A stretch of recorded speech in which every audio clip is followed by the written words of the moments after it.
Bonjour. Alors, j'attends de voir si quelques-uns ou une parmi vous,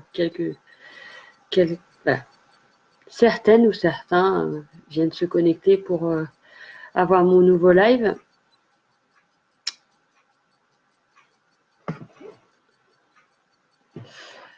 Bon, en attendant que vous arriviez, en fait, comme je vous l'ai déjà dit, j'ai passé les 3 derniers jours, donc de vendredi à dimanche, sur ma formation de constellation familiale. D'ailleurs, bon, pas ce soir, mais je vous donnerai des informations liées aux constellations aussi par la suite, parce que voilà, on nous a dit qu'on pouvait en parler autour de nous, donc je me suis dit autant viser large et en parler directement sur le live. Bon, évidemment, je ne vous ferai pas une constellation en direct, hein, mais je vous expliquerai des notions en fait qu'on apprend pendant les formations de constellation et qui déjà, lorsqu'on a ces notions-là en tête, peuvent être très intéressantes dans la vie quotidienne. En préventif, je dirais, pour être vigilant à certaines blessures qu'on peut faire dans le système et du coup éviter des impairs qui peuvent créer des difficultés par la suite. Voilà, bon, ça c'était la petite parenthèse. Bon, on va attendre encore un petit peu, voir si quelques-uns sont disponibles quand même pour venir me voir ce soir.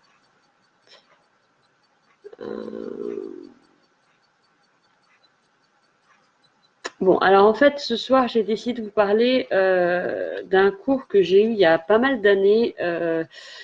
En fait, quand j'ai suivi ma formation de praticien euphorique énergéticien, donc coach bien-être, maintenant c'est le nouvel intitulé, il y a pas mal d'années de ça, donc c'était de 2005 à 2009. Dans la formation, on nous donnait des cours de ce que l'on appelait de la psychologie essentielle. Qui permettent de mieux comprendre en fait comment on fonctionne. Le plus souvent inconsciemment malheureusement. Et à la base, ces techniques, ces enseignements, on nous les a donnés déjà pour que nous, on se comprenne mieux, pour pouvoir après être plus apte d'aider les autres. Mais en fait, c'est vrai que rien que ces notions-là en elles-mêmes, sans les différents outils que je peux proposer par la suite, déjà rien que ces informations-là, si on y est attentif, peuvent être très intéressantes au quotidien. Donc, les premières notions que je vais vous expliquer ce soir, c'est ce que l'on appelle les différents centres de l'être humain. En fait, l'être humain, il est composé de ce que l'on appelle 3 centres inférieurs et de 2 centres supérieurs. Alors, le plus simple, je pense que je vais vous faire, alors je vais prendre ma petite feuille de papier, et je vais faire un schéma au fur et à mesure que je vous explique, que je vous montrerai en parallèle. Donc, pour l'instant, la feuille est vierge, hein, j'ai rien noté dessus. Mais voilà, je vais vous expliquer tout ça par étapes pour que ce soit plus facile pour vous de visualiser avec le schéma. Alors, par contre, je vais peut-être mettre quelque chose de dur en dessous de ma feuille, parce que comme du coup, pour que ce soit bien en hauteur, j'ai mis l'ordinateur sur le canapé, ma table est derrière, et du coup, j'ai peur de ne pas être à l'aise. Hop, voilà. Donc, alors, on va commencer par le premier centre que l'on appelle le centre physique, puisque c'est... on va dire c'est le premier qui a été mis en place, puisque évidemment, à l'époque de l'homme préhistorique, il était déjà actif. Donc, on a le centre physique, je vais le noter comme ça, centre physique. Et ce centre physique, il se décompose, hop, je vais faire, voilà, donc, hop, alors c'est là, hop, là, comment je vais faire pour que vous voyez, hop, ouais, il faut réussir à cadrer pour que vous voyez. Voilà, donc le centre physique, pour l'instant il est vide, hein, je vais vous expliquer au fur et à mesure. Donc en fait, il est composé de 3 sous-centres. Je vais faire 3 cercles. Et je vais vous les détailler au fur et à mesure. Donc le premier, c'est ce que l'on appelle le centre instinctif. Hop. Alors le centre instinctif, en fait, il regroupe tout ce qui est inné chez nous. Donc déjà, au niveau physiologique, c'est-à-dire qu'on n'a pas besoin de réfléchir pour que notre système digestif se mette en route, pour respirer, pour que la température de notre corps se fluctue en fonction de la température extérieure déjà, pour pas qu'on meure de froid ou meure de chaud. Par exemple, quand il fait trop chaud, c'est ce système-là qui va faire qu'on va transpirer pour justement que la température du corps puisse se réguler. Voilà, il y a plein de systèmes comme ça dans notre corps qui agissent sans que nous ayons besoin d'être conscients de ce qui se passe et qui se font tout seuls instinctivement. Il y a aussi tout ce que l'on appelle les réflexes aussi qui appartiennent à ce centre. Le bâillement, le fait d'avoir voilà, de respirer, enfin toutes ces choses qui se font malgré nous en fait. Voilà, ça fait partie également du centre des instincts et les 5 sens, enfin les 5 sens que l'on connaît déjà, donc qui sont bien sûr l'ouïe, la vue, le toucher, le goût et l'odorat. Mais il y a également 2 autres sens dont on entend rarement parler, que moi j'ai appris pendant cette formation. Le premier, c'est le sens de la vie, qui fait que on sent que l'on est en vie, tout simplement. Ça paraît anodin comme ça, mais c'est un sens qui fait que voilà, on sait que objectivement on est en vie. Et c'est l'instinct de survie. D'ailleurs, ça me fait penser à ça dans les instincts. Il y a ça aussi qui fait que on a cet instinct qui nous maintient en vie. Et l'autre sens, c'est le sens de la chaleur. Alors, ce sens-là, il a deux aspects différents. Le premier, c'est ça qui va nous permettre de sentir s'il fait chaud ou s'il fait froid, si la nourriture que l'on mange est chaude ou froide. C'est ce sens-là de la chaleur. Mais c'est aussi ce sens de la chaleur, c'est lui. Ah, je vois qu'il y a quelqu'un qui est présent. Merci de me dire bonjour, comme ça je saurai à qui je m'adresse. Donc, ce sens de la chaleur, il joue aussi sur c'est ça qui va nous permettre de savoir, de sentir qu'une personne est chaleureuse ou pas. Quand on rentre dans une pièce et qu'on sent soit que voilà, on n'est pas à l'aise, que c'est un peu froid, ou alors au contraire qu'on se sent très bien et que c'est chaleureux, c'est ce sens-là qui entre en action à ce moment-là. Voilà. Donc c'est le centre le plus primitif et qu'on appelle aussi, on considère également comme le plus intelligent. Par rapport, je ne sais pas si certains parmi vous ont vu la petite vidéo que j'ai fait cet après-midi, je parlais des cerveaux. On a différents cerveaux et le premier, voilà, dans l'évolution que nous avons eue, c'est le cerveau reptilien et donc c'est voilà, celui des instincts. Et donc c'est voilà, les différents cerveaux s'empilent comme des poupées gigognes et le premier est le cerveau reptilien qui est donc lié à ce centre physique. Dans ce centre physique, il y a encore 2 autres sous-centres. Donc le centre, j'ai parlé du centre instinctif. Il y a également le centre qu'on appelle le centre moteur ou le centre du mouvement. Alors, celui-ci, c'est celui qui va nous permettre de marcher, de courir, enfin tout ce qui nous permet d'être en mouvement. De bouger. C'est aussi celui-là qui va jouer lors des apprentissages, lorsque on apprend à parler, lorsqu'on apprend à marcher quand on est enfant. C'est tout, voilà, toutes ces choses-là entrent dans le centre du mouvement. Quand on apprend à écrire aussi par la suite, toutes ces actions-là sont issues de ce sous-centre qui est le centre du mouvement. Et une autre partie de ce centre du mouvement qui paraît pas forcément évident au premier abord, c'est la parole. Alors, on pourrait croire que la parole, c'est quelque chose de l'ordre de l'intellectuel, mais en fait, malheureusement, le plus souvent, notre parole est mécanique, c'est-à-dire que les choses, enfin, on parle sans réfléchir. C'est quand ça vient, quand on parle sans réfléchir, choses comme ça, et c'est aussi quand ça cogite dans la tête, ce qu'on appelle le bavardage intérieur, ça fait aussi partie du centre du mouvement.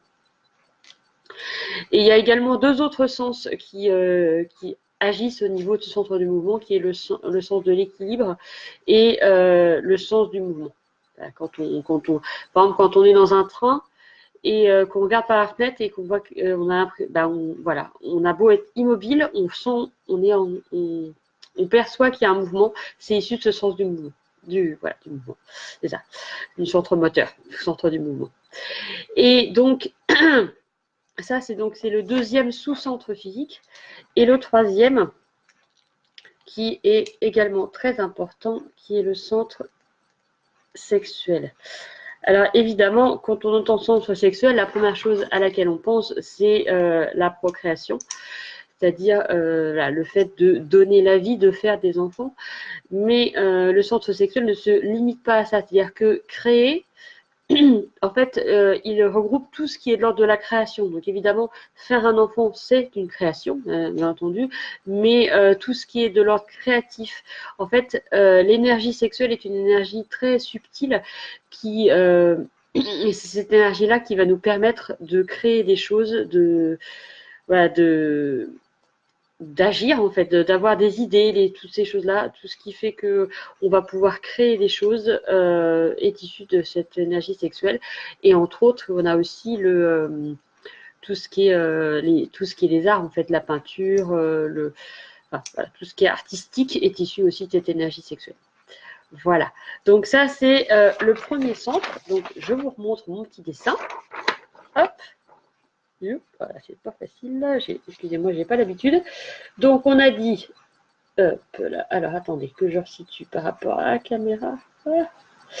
Le centre physique là, centre instinctif, le centre moteur et le centre sexuel. Voilà.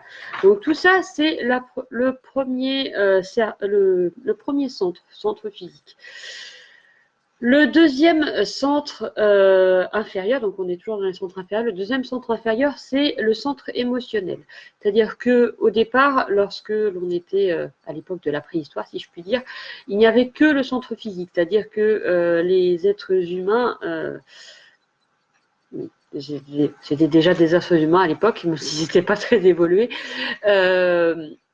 ne percevaient le monde qu'à travers ce centre physique, à travers les trois sous-centres que je viens d'expliquer, mais voilà, il n'y avait que ces émotions, il n'y avait que ces perceptions-là. Ensuite, l'homme a évolué et du coup, il a développé deux autres centres inférieurs. Donc le deuxième étant le centre émotionnel, donc que l'on va appeler, alors attendez, hop, que je reprenne mon stylo, que l'on va appeler, hop, le centre émotionnel inférieur.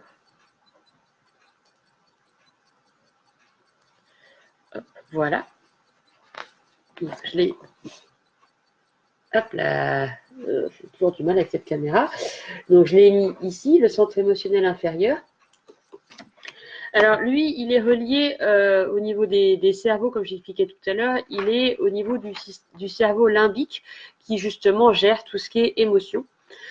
Alors le centre émotionnel inférieur, il regroupe tout ce qui est tout ce qui concerne les émotions, les sentiments, les désirs, toutes ces choses-là, c'est de l'ordre du centre émotionnel inférieur. Et entre autres, les émotions négatives, dont je vous parlerai par la suite, sont issues de ce centre-là. Et voilà, on peut être vraiment très pris par ce centre-là. Et ensuite, on va avoir au-dessus un troisième centre inférieur qui est le centre intellectuel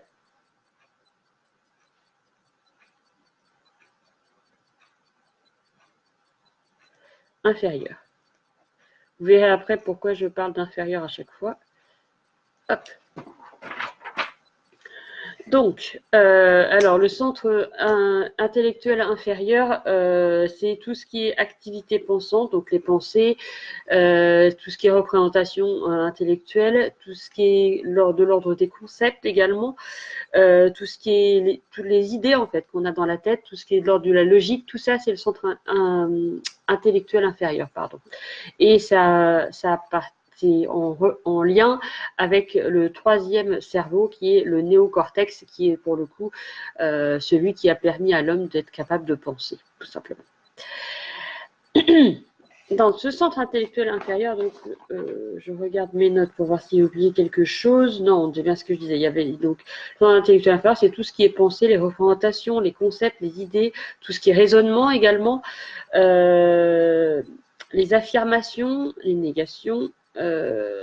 Lorsqu'on a la capacité d'analyser les événements également, les choses, et l'imagination, la fantaisie, c'est également de cet ordre-là, du centre émotionnel et intellectuel, pardon, inférieur.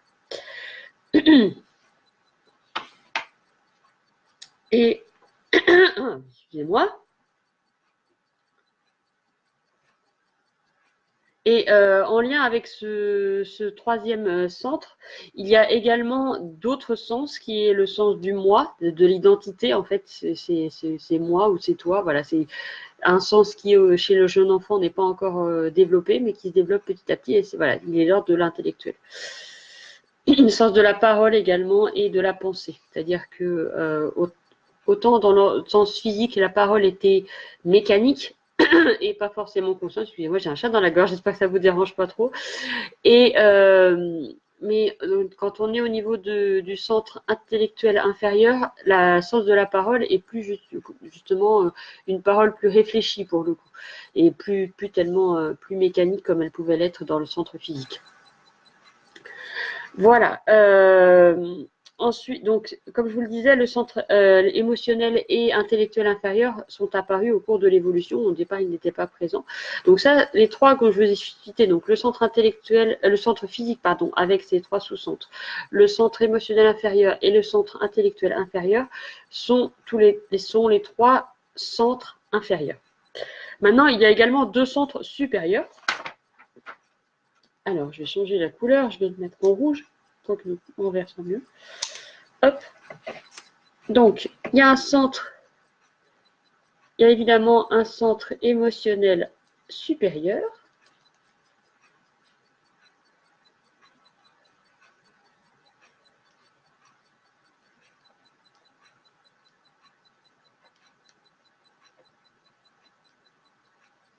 Et un centre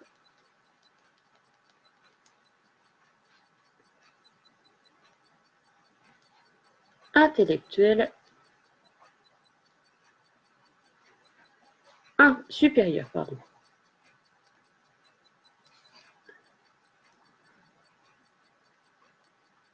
Et je marque une petite chose que je vais vous expliquer après, mais comme ça, je ne serai pas obligée de m'interrompre pour écrire. Voilà.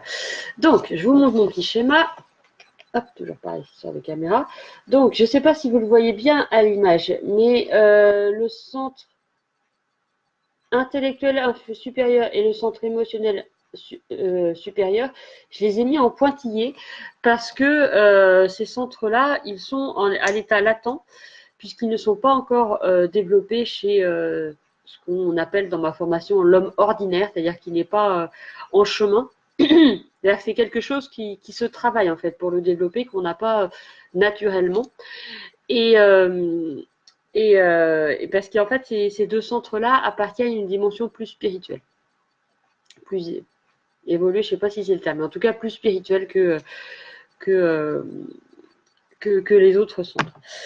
Entre le centre émotionnel inférieur et le centre émotionnel supérieur, j'ai mis un petit rond. Alors, attendez, il faut que j'y arrive. Hop là, ici, qui est le centre magnétique, qu'on appelle le centre magnétique. Alors, le centre magnétique, qu'est-ce que c'est, vous allez me dire. Il faut que je fasse une petite parenthèse. Dans ma formation, on nous a appris que en fait, voilà, à la naissance, on est arrivé sur Terre, on s'est incarné dans un corps physique avec voilà, l'âme, hein, comme on entend souvent, ou l'esprit. Mais en fait, quand on s'est incarné, en fait, avant de s'incarner, on était ce qu'on appelle une essence, en fait. Donc, c'est la partie plus spirituelle de notre être. Et cette essence, elle s'est incarnée dans ce corps physique. Et au fur et à mesure, en fait, que notre personnalité s'est construite, cette essence s'est trouvée un peu étouffée, masquée par la personnalité. Ça, je vous en parlerai aussi un peu plus une autre fois. Mais donc, on n'y a pas forcément accès directement, je dirais. Mais en revanche, si on n'y a pas accès directement, on peut avoir alors, j'aime bien l'expression, en fait, on nous disait une certaine nostalgie. Quelque chose qui nous parle, mais on ne sait pas trop à quoi ça correspond. On sent qu'il nous manque quelque chose. Voilà, que la vie tous les jours, voilà, que les jolies choses, les possessions et tout, c'est bien, mais ça ne nous nourrit pas. Il y a quelque chose à l'intérieur de nous qui n'est pas forcément nourri par le matériel, par voilà, tout ce qu'apporte la société moderne. Et voilà, on a beau avoir tout ce qu'il faut pour être heureux, et quelquefois on sent qu'il nous manque quelque chose, mais on n'arrive pas forcément à définir quoi. Et ça, c'est en fait un appel de notre essence qui a besoin de nourriture beaucoup plus subtile que ce que la société ordinaire peut nous donner.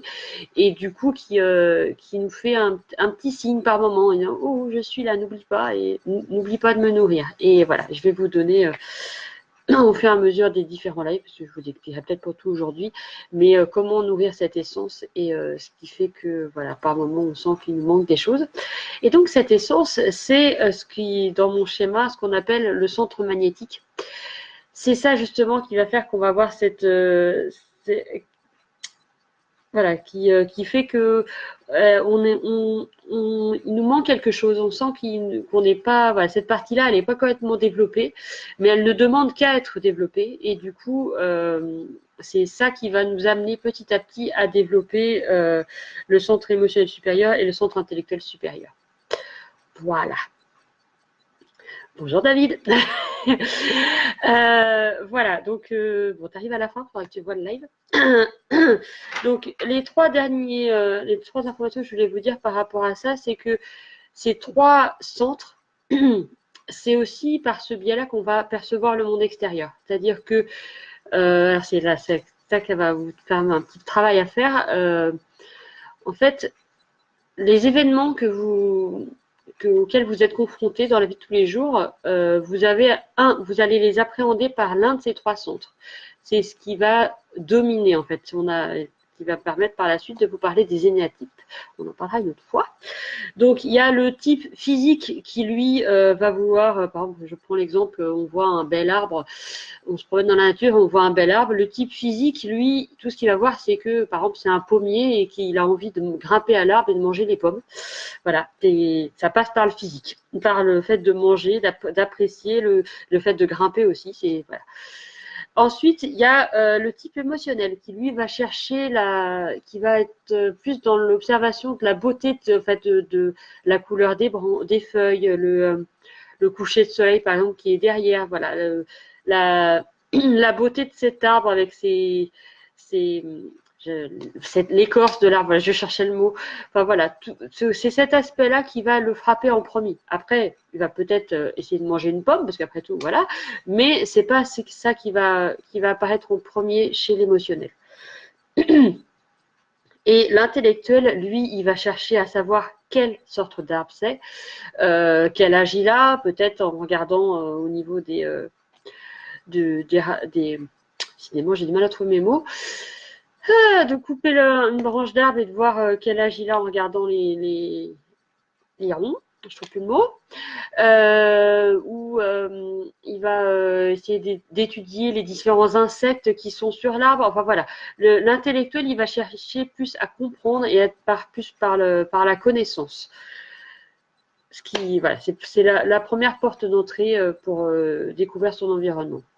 Donc voilà, pour la prochaine fois, je vais vous demander de réfléchir à quelle est votre porte d'entrée. Est-ce que vous êtes plus physique? Est-ce que vous êtes plus émotionnel? Ou est-ce que vous êtes plus intellectuel? Voilà, écoutez, je vous souhaite une bonne soirée. Bonjour à celles ou ceux qui me regarderont en replay. Et puis à très bientôt pour un autre live. Bonsoir.